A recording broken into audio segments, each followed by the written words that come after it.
Good morning students. मैं यश Husaini BSc first year की physics class में आपका स्वागत करता हूं। और आज की क्लास में जो हम टॉपिक डिस्कस करने वाले हैं वो है संरक्षी बलों के अंतर्गत सरल रेखीय गति, यानी rectilinear motion under conservation force. इसके लिए हम क्या करते हैं कि सपोज करते हैं कि हमारे पास कोई कण है, ठीक है, पार्टिकल है जिसका मास यानी कि जो द्रव्यमान है, ठीक है, वो कितना है, हमारे पास m है। एक पार्टिकल है जिसका मास या द्रव्यमान क्या है, m है। क्लियर है। अब इस पर हम क्या लगाते हैं, फोर्स लगाते हैं। इस पार्टिकल पर हम क्या लगाते हैं, फोर्स लगाते हैं, बल लगाते हैं। और ये जो बल होता है ना, वो हमारे पास क्या होता है, संरक्षी बल होता है। ठीक है, ये जो बल लगा रहे हैं हम, वो कौन सा बल लगा रहे हैं, संरक्षी बल है, यानी कि कंजर्वेटिव फोर्स लगाते हैं हम। कौन सा फोर्स लगाते हैं हम, कंजर्वेटिव फोर्स लगाते हैं। ठीक है। अब जब हम कंजर्वेटिव फोर्स लगा रहे हैं ना, तो ये जो पार्टिकल है, ये जो कण है ना, वो कौन सी गति कर रहा है, सरल रेखीय गति कर रहा है। कौन सी गति कर रहा है, सरल रेखीय गति कर रहा है। ठीक है, रेक्टिलिनियर मोशन कर रहा है। ये हमें प्रूव करना है।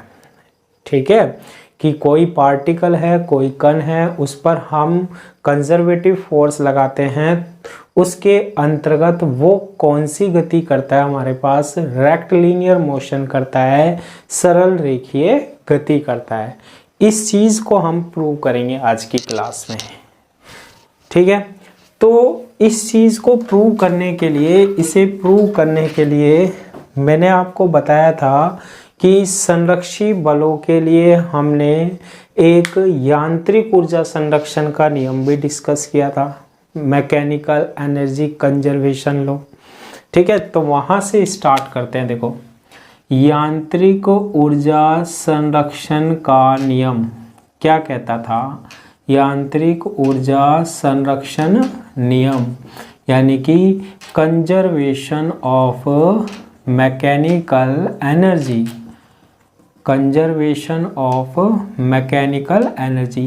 प्रीवियस क्लास में हम इसको डिस्कस कर चुके हैं।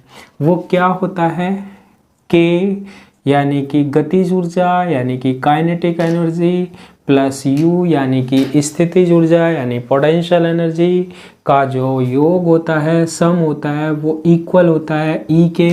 ई क्या होता है, हमारे पास टोटल एनर्जी होती है, कुल ऊर्जा। गतिज ऊर्जा प्लस स्थितिज ऊर्जा का योग नियत रहता है, कुल ऊर्जा होती है वो क्या, ई, टोटल एनर्जी। और ई हमारे पास क्या रहती है, नियत रहती है। आपने प्रीवियस वीडियो देखी होगी तो मैंने उसमें बताया भी था कैसे रहती है, कांस्टेंट रहती है।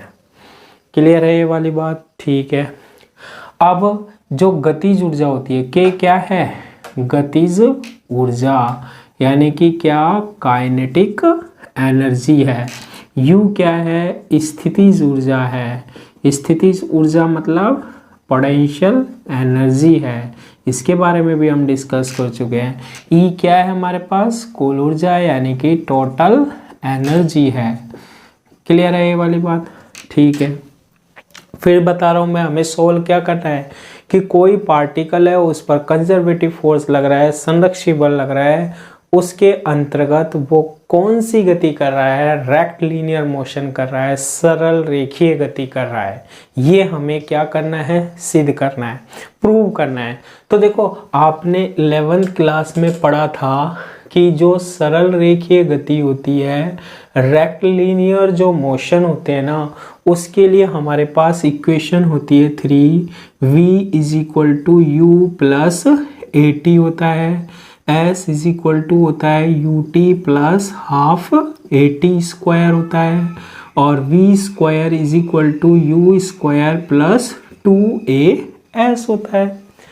कोई भी पार्टिकल, कोई भी कण अगर वो सरल रेखीय गति कर रहा है, रेक्टिलिनियर मोशन कर रहा है, तो उसको ये इक्वेशन क्या करती है, सेटिस्फाई करती है, लागू होती है उस पर, है ना। तो आज हम जो डेरिवेशन बनाएंगे ना, पूरा डेरिवेशन जो करेंगे ना, उसमें लास्ट में हम इनमें से एक इक्वेशन बना देंगे। और वो इक्वेशन का बनने का मतलब ये है कि हमारे पास कौन सी गति हो रही है, सरल रेखीय गति हो रही है, रेक्टिलिनियर मोशन हो रहा है। ठीक है, तो ये सरल रेखीय गति के लिए, रेक्टिलिनियर मोशन के लिए इक्वेशन होती है। फिर भी मैं इसमें बता देता हूँ, v क्या होता है, अंतिम वेग होता है, ध्यान रखना, यानी फाइनल वेलोसिटी होती है। u क्या होता है, याद करो, प्रारंभिक वेग होता है, यानी कि इनिशियल वेलोसिटी होती है। a क्या होता है, एक्सेलरेशन होता है, यानी कि त्वरण होता है।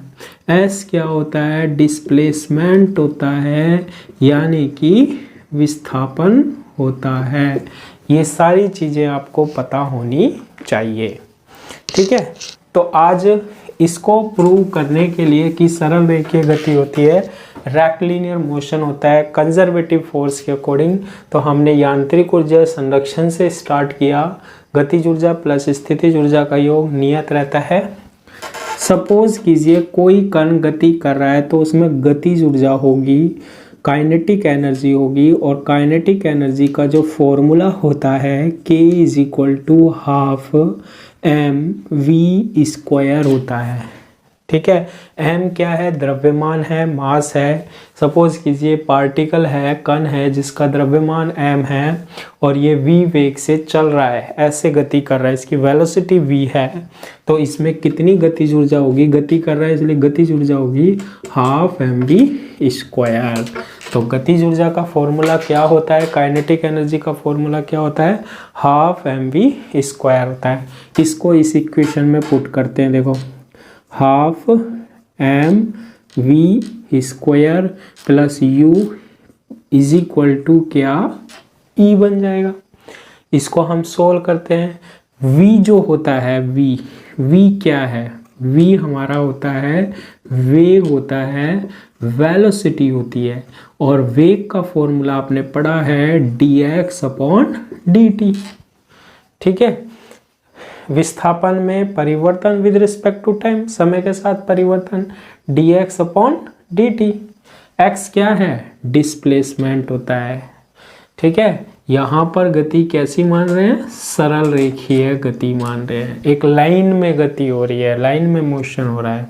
तो इसको हम लिख सकते हैं हाफ mv क्या है, x क्या है, विस्थापन है, x क्या होता है, विस्थापन होता है, डिस्प्लेसमेंट होता है, किसका, कण का।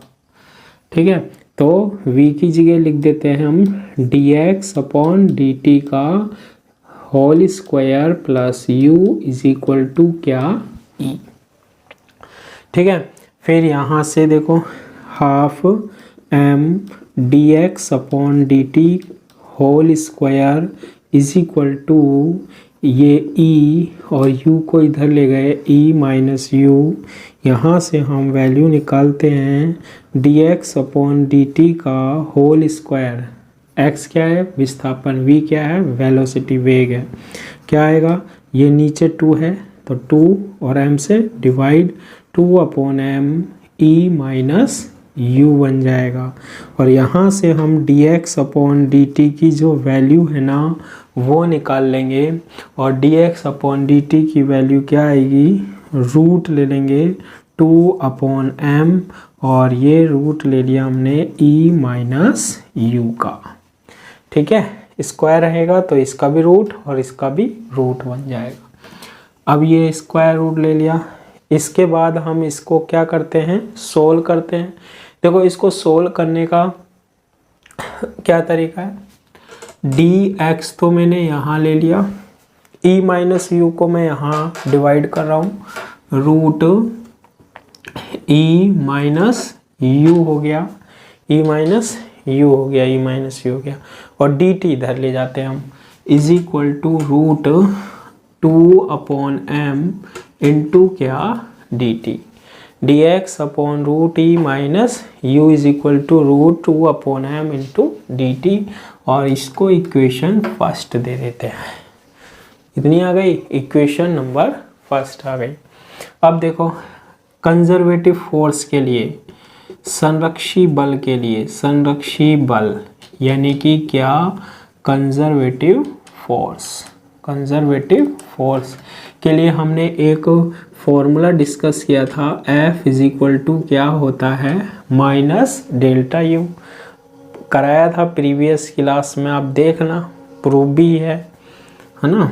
तो F vector is equal to, F सदिश इज इक्वल टू माइनस, इस डेल्टा की वैल्यू क्या होती है, I cap del upon del x, j cap del upon del y, plus k cap del upon del z होती है। अब देखो घर से तो लेके आया नहीं मैं, ये 12th में भी पढ़ा था आपने और अब भी पढ़ोगे, इलेक्ट्रोमैग्नेटिक में ज़्यादा डिस्कस करेंगे, है ना। और ये U आ गया, इसको अलग अलग लिख लें, F vector is equal to minus i cap, और ये बनेगा del u upon del x, j cap multiply कर लिया भैया, del u upon del y, और k cap del u upon del z बन जाएगा। बनेगा या नहीं बनेगा, बिल्कुल बनेगा। अब देखो इसके 3 कंपोनेंट होते हैं बल के, एक्स वाला, वाई वाला और जेड वाला। हमारा जो मोशन है, हमारी जो गति है वो क्या है, सरल रेखीय है, केवल एक अक्ष, कौन सा अक्ष मानने से, एक्स अक्ष मान लें, ठीक है। एक सरल रेखा में गति हो रही है, एक लाइन में मोशन हो रहा है। तो इस कंडीशन में मान लो हमारा कण है, जो पार्टिकल है वो एक्स अक्ष में मूव कर रहा है, एक्स अक्ष में जा रहा है, तो y और z को तो हम लेंगे ही नहीं। फिर हमारे पास जो फोर्स होगा, अब देखो वेक्टर नहीं लगा रहा हूँ, सदिश कब लगते हैं, जब तीनों कंपोनेंट होते हैं, तीनों घटक होते हैं, एक्स वाई वाई जेड वाला, तो केवल आएगा माइनस, आई कैप लगाने की जरूरत नहीं है, del u upon del x. और देखो इसको हम किस में लेते हैं, माइनस अल्प होता है तो D you upon D x, तो F इज इक्वल टू क्या लिख सकते हैं, minus D you upon D x होता है, ठीक है। F इज इक्वल टू क्या होता है, minus D you upon D x होता है, ठीक है। यहाँ से हम डी यू की वैल्यू निकालते हैं, d u is equal to क्या होता है, माइनस एफ इंटू क्या होगा, डी एक्स होगा। अब जब ऐसा टर्म बन जाती है तो हम इसका क्या करते हैं, समाकलन करते हैं, इसका इंटीग्रेशन करते हैं, ठीक है, इंटीग्रेशन करते हैं, integrate, we get d u का समाकलन करना है, डी एक्स का भी क्या करना है, समाकलन करना है, इंटीग्रेशन करना है, करो। देखो डी यू का समाकलन यू हो जाएगा, माइनस एफ डी एक्स का समाकलन होता है x, ये तो जानते हो ना, integration d x is equal to होता है x। और क्योंकि ये हमारे पास इसमें लिमिट नहीं दे रही कि इंटीग्रेशन में, जब भी लिमिट नहीं दी होती है इंटीग्रेशन में तो हम कांस्टेंट लेते हैं। तो सपोज कीजिए हमारे पास कांस्टेंट क्या लिया हमने, c ले लिया, पढ़ा था ना 12th क्लास में समाकलनों के बारे में, जब भी लिमिट नहीं होती है तो फिर हम क्या लगाते हैं, एक कांस्टेंट लगाते हैं, नियतांक लगाते हैं। अब देखो इनिशियली कंडीशन लगाते हैं इसी, इनिशियली यानी कि प्रारंभ में, ठीक है, इनिशियली यानी कि प्रारंभ में जो हमारे पास विस्थापन है, विस्थापन है, ठीक है, वो 0 है। प्रारंभ में विस्थापन है वो क्या है, 0 है, ठीक है। अगर डिस्प्लेसमेंट 0 होगा, हम सरल रेखीय गति की बात कर रहे हैं, रेक्टिलिनियर मोशन की बात कर रहे हैं, अगर डिस्प्लेसमेंट 0 होगा तो कोई एनर्जी नहीं होगी कण में, तो u की वैल्यू हम क्या लिख सकते हैं, 0, ठीक है। अगर हमारे पास अगर हमारे पास x is equal to starting में विस्थापन कितना है, 0 है, x इज इक्वल टू क्या है, 0 है, तो हमारे पास हाँ विस्थापन 0 हो गया तो u इज इक्वल टू हम क्या लिख सकते हैं, 0। एनर्जी नहीं होगी हमारे पास, क्या नहीं होगी हमारे पास, एनर्जी नहीं होगी, ऊर्जा नहीं होती है कण में, जीरो एनर्जी होती है उसके पास। जैसे मैंने कल आपको बताया था कि ये पिंड यहाँ पर है, x इज इक्वल टू 0। अब ये देखो यहाँ से यहाँ जाएगा, यहाँ से यहाँ जाएगा, तो यही तो विस्थापन होता है इसका, x डिस्प्लेसमेंट। अगर यहीं इसका विस्थापन 0 हो गया तो इसमें स्थितिज ऊर्जा ये स्थिर ही रहेगा, 0 है। u इज इक्वल टू क्या रहेगी, 0 पोटेंशियल एनर्जी। अगर u इज इक्वल टू 0 रहता है तो 0 is equal to x 0 plus c, तो c इज इक्वल टू क्या आएगा, 0 आएगा। तो इस इक्वेशन में हम c की वैल्यू 0 रखते हैं तो u इज इक्वल टू क्या आएगा, माइनस fx लिख सकते हैं। ये तब है जब हमने क्या लगा दी, कंडीशंस लगा दी। u is equal to minus f x plus c, समझ में आया नहीं आया, आ गया। ठीक है, अब देखो इसमें कंडीशन लगा रहे हैं, जब x इज इक्वल टू 0 है, जब कोई डिस्प्लेसमेंट नहीं होता, कोई विस्थापन नहीं होता, स्थितिज ऊर्जा भी 0 रहेगी। स्थितिज ऊर्जा मिलती ही नहीं है जब तक विस्थापित नहीं होता है कण। ठीक है, तो c की वैल्यू क्या मिल जाएगी, इस इक्वेशन से 0 मिल जाएगी। अब c की वैल्यू 0 को वापस से इसमें रखते हैं हम, है ना, और जैसे इसमें पुट करते हैं तो u की वैल्यू माइनस एफ एक्स की क्या आएगी, इक्वल आएगी। इसे इक्वेशन नंबर क्या देते हैं हम, सेकंड। कंडीशन मैथ में लगाना भी सीखा है आपने, है ना।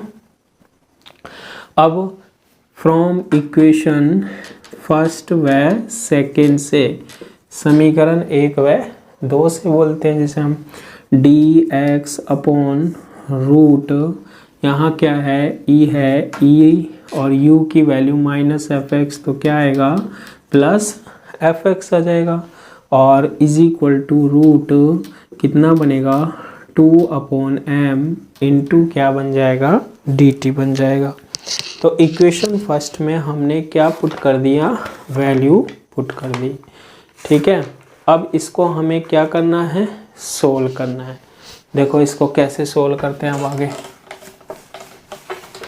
तो कैसे हम डेरिवेशन बना रहे हैं ये तो हमको आना ही चाहिए। अब देखो इसका दोबारा हम इंटीग्रेशन करते हैं, dx है या dt है, समाकलन करने पर, यानी इंटीग्रेशन करने पर। अब इसका जो इंटीग्रेशन है, यहाँ तो विस्थापन है और यहाँ पर क्या है, समय।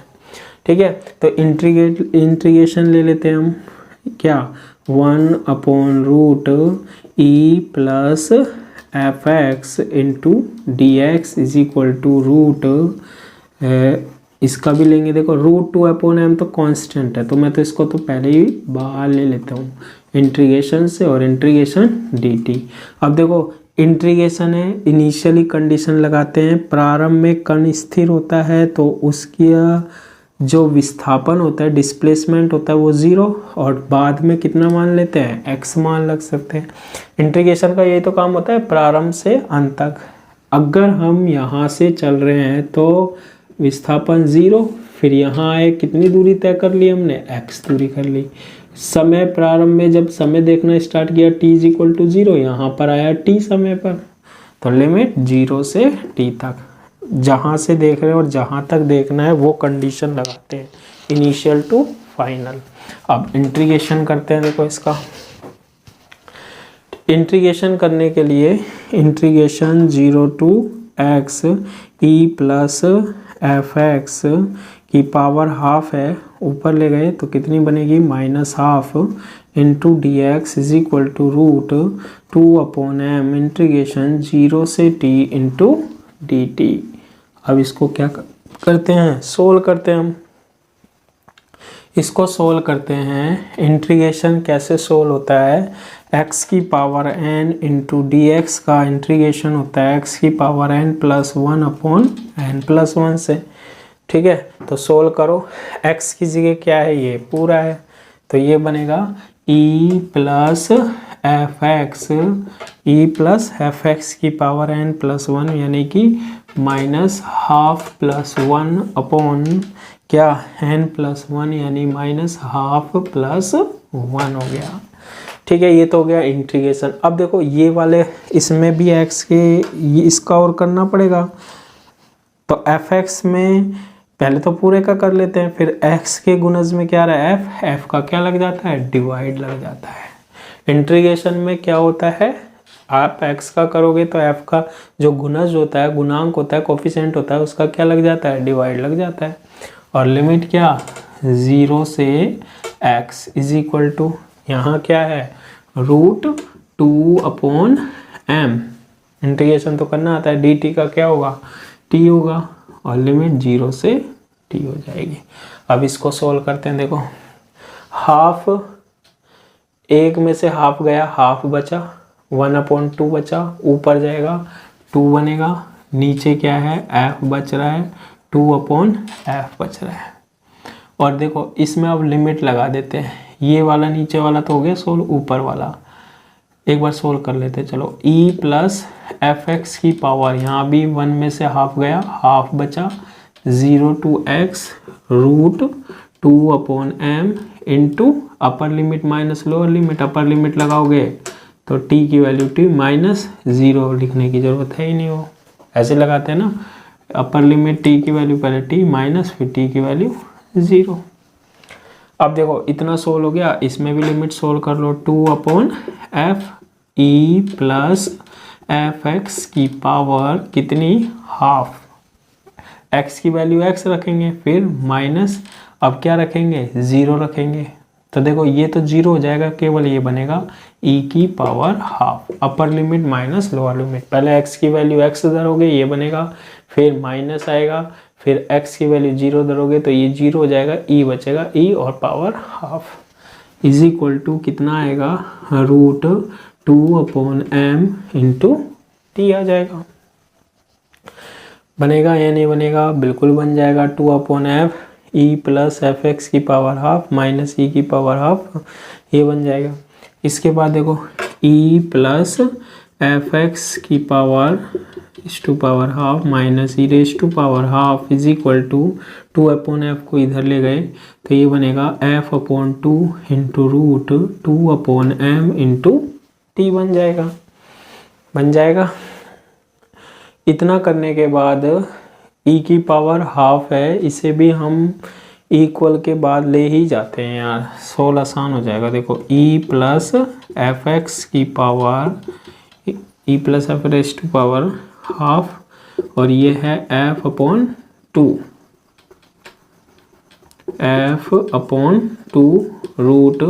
√2/m इंटू क्या, t, और इसको हम वहाँ ले गए तो e की पावर कितनी, हाफ बन जाएगी।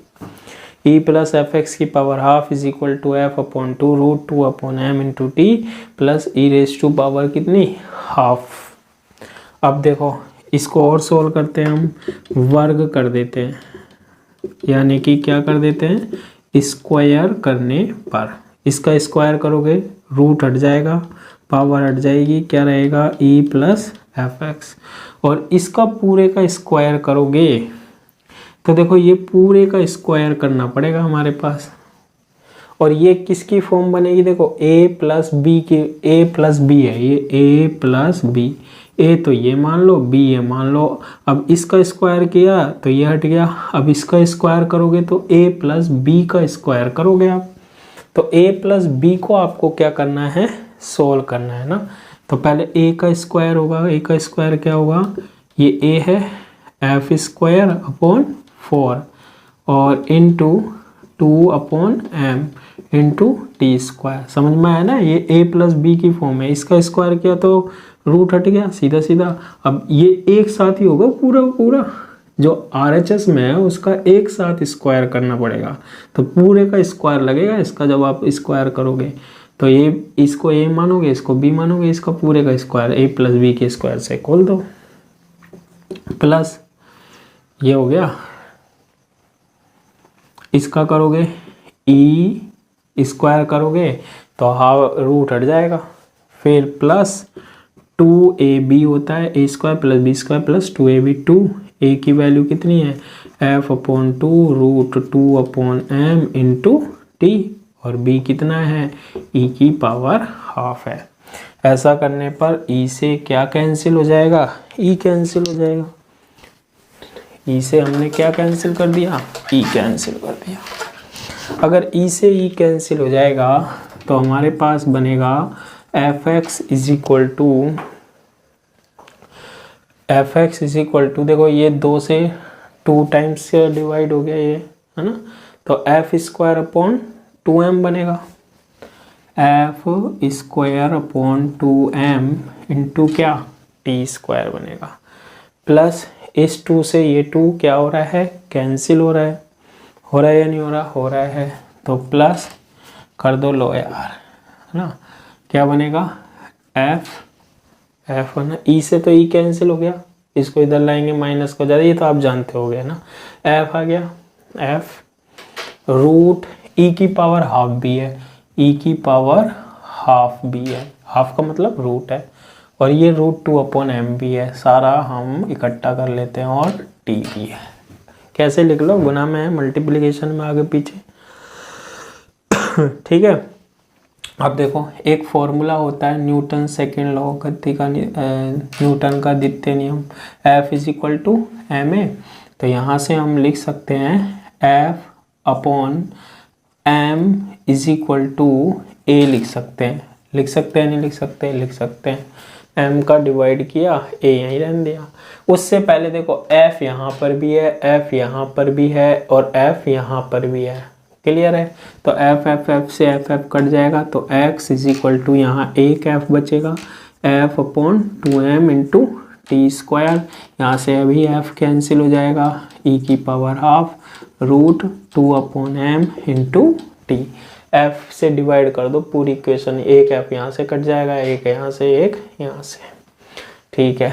अब देखो f अपॉन m को क्या लिख सकते हैं, a, तो x इज इक्वल टू इस f अपॉन m को a into T square upon 2 plus ये बन रहा है e की पावर हाफ √2/m इंटू क्या, t बन रहा है, क्लियर है ये वाली बात। इसको दे देते हैं हम इक्वेशन नंबर 3। अब देखो इसमें कुछ रह रहा है क्या, नहीं रह रहा, इक्वेशन नंबर 3 दे देते हैं, जो भी आ रही है आपके पास, है ना। अब देखो इक्वेशन 3 दे दी, अब इसमें एक कंडीशन लगाता हूँ मैं, देखो यदि इनिशियली प्रारंभ में जो वेग है ना, जो वेलोसिटी है ना, वो हमारे पास u है, तो अब देखो ये बात ध्यान रखना, अगर पार्टिकल या कण प्रारंभ में स्थिर है तो उस u की वैल्यू कितनी होगी, 0 होगी। तो अभी हमें 0 नहीं लेना है, हम ये मान लेते हैं इनिशियली प्रारंभ में उसका वेग क्या है, u है, ठीक है, और कण क्या कर रहा है, गति कर रहा है, कण क्या कर रहा है, गति कर रहा है। तो इस कंडीशन में जो ऊर्जा होगी E इज इक्वल टू लिख सकते हैं हम 1/2 mu स्क्वायर के बराबर। E इज इक्वल टू क्या लिख सकते हैं, 1/2 mu स्क्वायर के बराबर, और यहाँ से हम u टोटल ऊर्जा लिख सकते हैं, सारी की सारी गतिज ऊर्जा हो, तो u square is equal to क्या बनेगा, देखो 2E/m बन जाएगा। लिख सकते हैं नहीं लिख सकते, लिख सकते हैं। सारी की सारी कौन सी ऊर्जा हो हमारे पास, गतिज ऊर्जा हो, कण क्या कर रहा हो, गति कर रहा हो ना, तो ये लिख सकते हैं u स्क्वायर बराबर 2E/m, हाँ बिल्कुल लिख सकते हैं। तो x इज इक्वल टू क्या बनेगा, इक्वेशन 3 से डेरिवेशन है, इजी है, at²/2। अब देखो e की पावर क्या है, हाफ है, पहले मैं इसको सोल्व कर लेता हूँ। e को हम ऐसे भी लिख सकते हैं, अंदर ले जाएं तो √2E/m भी लिख सकते हैं, और इंटू t। तो देखो u square is equal to 2E/m लिख सकते हैं, तो u इज इक्वल टू क्या आएगा, u इज इक्वल टू क्या आएगा, 2E/m। ये ध्यान रखना, अगर प्रारंभ में वेग u है तो ये 0 भी हो सकता है। x is equal to at²/2 plus √2E/m को क्या लिख सकते हैं, ut। तो x is equal to ut plus half at², जो कि किसको व्यक्त करता है, लीनियर मोशन को, सरल रेखीय गति को व्यक्त करता है। x क्या होता है हमारे पास, डिस्प्लेसमेंट होता है, यानी कि विस्थापन होता है, यू क्या है हमारे पास, इनिशियल यानी कि प्रारंभिक वेग होता है, इनिशियल वेलोसिटी होती है, प्रारंभिक वेग होता है। ए क्या है हमारे पास, एक्सेलरेशन होता है यानी कि त्वरण होता है। और इस तरीके से हमने जो कंजर्वेटिव फोर्स से लेकर स्टार्ट हुए थे वो हमने बता दिया कि लास्ट में हमारे पास इक्वेशन किसकी बन गई, सरल रेखीय गति की बन गई। ये जो समीकरण है सरल रेखीय गति को डिनोट करती है, इस तरीके से हम बना देते हैं। तो हम कह सकते हैं कि संरक्षी बलों के अंतर्गत यानी कंजर्वेटिव फोर्स के द्वारा सरल रेखीय गति हो सकती है। ठीक है, आज की क्लास के लिए इतना ही। Thank you.